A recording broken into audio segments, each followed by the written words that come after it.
Smile ba? Bitaw ko. Pahiyom ba? Dahil naglantaw sa sakla. Di ba? Hilig mo na si mama ko smile yun. Di man pares kuha nga, di kitong smile. Pero kasi kami smile. Pero ang makita sa naong. O, si mama yung sila. Smile lang siya, walang siya nag-hindi. Bago siya nagkando. Basta nag-smile lang siya. O. Di pag dugay-dugay, nagsunod ko sa kwarto, nagipus-pus ba si mama dito? Nag-prepare? Una-una, be prepared. Prepare siya. Kung upod bilis mama mo sa akon, may bayo sa masulod siya nga kuhan. Kapag, gamay po diyang bag. Then, sa nakita na ginagawa mga upod si mama, ba't hindi na magdala mga bag, mga bayo, kinamudahan mo ito bayo. Para hindi ka mabulayan maglakat. Hindi ka mabulayan magkarga.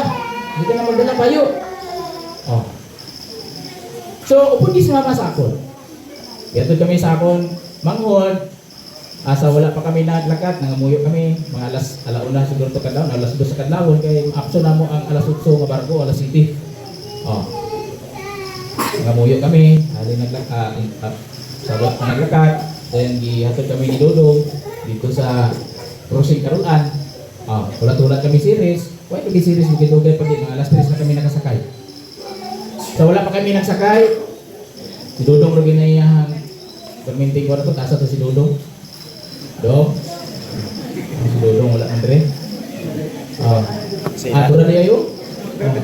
Iwilihan ka ni mama do. Grabe kawili ni mama sa imabot, ngano si mama sa imo man nawili. Sa amon, sa akon, ni mama, okay kayo. Nawili sa kang Dodong. Paghambal, paglakat namon ambal pag si mama do, upod ka kay papa mo sa payong, kag dito sa Uringaw, kay nami dito magsimba kay dali lang matapos. Upod ka to. Dayon kak sanay sila dua, dayon gihalukan na sa ni mama.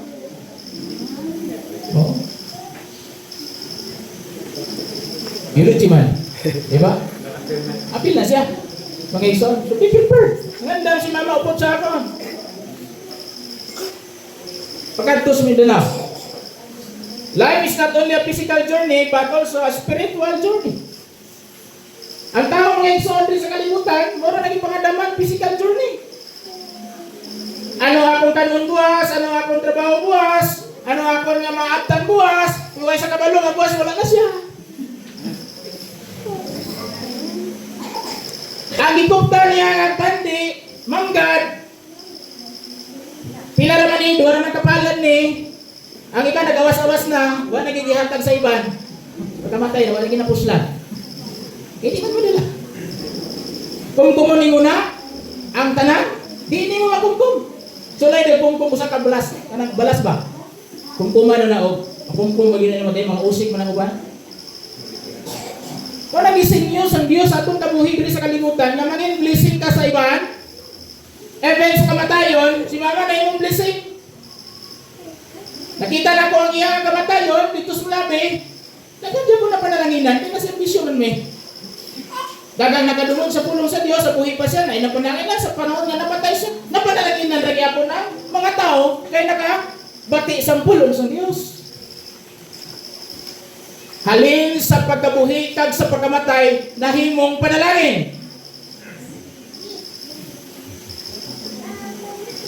Karon ang atong kabuhi mga kagsunan unsa man ni? Napugilayan bersikulo gingon dinhi. Ano wala ang makuha sa isa ka tawo kung maangkon niya ang bukod sa kalibutan? Bangko nato ng bukod sa kalibutan ko nami-nami no? Ikaw lang pinakasikat. Sakay-sakay kay chopper. Kung ako makangkon sa tibok kalibutan, makatuloy ko sa pinakatas na bungtod, dito din ako patubuan ng helicopter ba? Surusuruin din akong tanan. Gusto mo kalibutan.